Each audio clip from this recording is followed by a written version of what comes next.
શ્યામકુમારના નમસ્કાર। પ્રશ્ન 1 અલ્બર્ટ બંદુરાના સામાજિક અધ્યયન સિદ્ધાંત મુજબ જ્યારે બાળક અન્ય વ્યક્તિના વર્તન અને તેના પરિણામોનું અવલોકન કરીને યોગ્ય વર્તન અપનાવે છે ત્યારે તે પ્રક્રિયામાં કયું પુનર્બલન ભાગ ભજવે છે?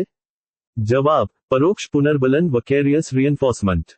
પ્રશ્ન 2 નવી શિક્ષણ નીતિ 2020 એનઈપી 2020 અનુસાર શાળા શિક્ષણમાં ભાષાકીય ક્ષમતા વધારવા માટે કઈ ત્રિભાષા ફોર્મ્યુલા 3 લેંગ્વેજ ફોર્મ્યુલા માં કઈ બાબત પર નવો ભાર મૂકવામાં આવ્યો છે?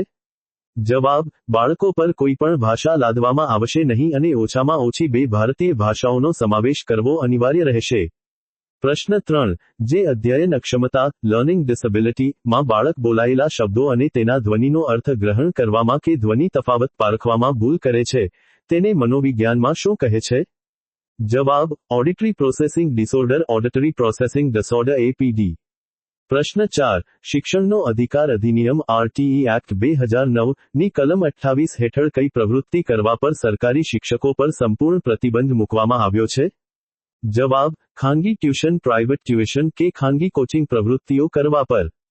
પ્રશ્ન 5 માઇક્રો ટીચિંગ કૌશલ્ય અંતર્ગત વર્ગખંડમાં પાઠ ભણાવતી વખતે શિક્ષક પોતાના અવાજનો આરોહ-અવરોહ, હાવભાવ કે સ્થાનમાં પરિવર્તન કરીને વિદ્યાર્થીઓનું ધ્યાન જાળવી રાખે છે તેને કયું કૌશલ્ય કહે છે?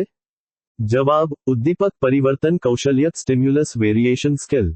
પ્રશ્ન 6 જ્યારે કોઈ બાળક પોતાની ભૂલ કે નિષ્ફળતાનો દોષ અન્ય નિર્દોષ વ્યક્તિ કે પરિસ્થિતિ પર ઠાલવે છે, જેમ કે પરીક્ષકે ગુણ ઓછા આપ્યા તેમ કહેવું, ત્યારે તે કઈ બચાવ પ્રયુક્તિ પ્રયોજે છે? જવાબ: પ્રક્ષેપણ, પ્રોજેક્શન। પ્રશ્ન 7 જીન પિયાજેના જ્ઞાનાત્મક વિકાસના સિદ્ધાંતની કઈ અવસ્થામાં બાળક સંકેતો, ભાષા અને પ્રતીકો વડે વિચારવાની શરૂઆત કરે છે પરંતુ તાર્કિક વિપરીત ચિક્કાર રિવર્સબિલિટી કરી શકતું નથી? જવાબ: પૂર્વ ક્રિયાત્મક અવસ્થા, પ્રી ઓપરેશનલ સ્ટેજ, બીજી 7 વર્ષ। પ્રશ્ન 8 ઇવાન પાવલોવના શાસ્ત્રીય અભિસંધાનમાં કુદરતી ઉદ્દીપક ખોરાક આપ્યા વિના પણ માત્ર કૃત્રિમ ઉદ્દીપક ઘંટડીનો અવાજ સાંભળીને જ મોંમાંથી લાળ ઝરવાની ક્રિયાને શું કહેવાય છે? જવાબ: અભિસાંધિત પ્રતિક્રિયા, કન્ડિશન્ડ રિસ્પોન્સ CR। પ્રશ્ન 9 સમાવેશી શિક્ષણ ઇન્ક્લુસિવ એજ્યુકેશન અંતર્ગત શારીરિક, માનસિક કે સામાજિક રીતે વિશિષ્ટ જરૂરિયાત ધરાવતા બાળકો CWSN માટે વર્ગખંડમાં કઈ સમાન તક પૂરી પાડવામાં આવે છે? જવાબ: સામાન્ય બાળકોની સાથે એક જ વર્ગખંડમાં અને ભેદભાવ વગર શિક્ષણ આપવું। પ્રશ્ન 10 હેવાર્ડ ગાર્ડનરના બહુવિધ બુદ્ધિના સિદ્ધાંત મુજબ પ્રકૃતિવાદીઓ, ખેડૂતો, વનસ્પતિશાસ્ત્રીઓ અને પ્રાણીશાસ્ત્રીઓમાં કયા પ્રકારની બુદ્ધિ વિશેષ માત્રામાં જોવા મળે છે? જવાબ: કુદરતવાદી કે નૈસર્ગિક બુદ્ધિ, નેચરલિસ્ટિક ઇન્ટેલિજન્સ।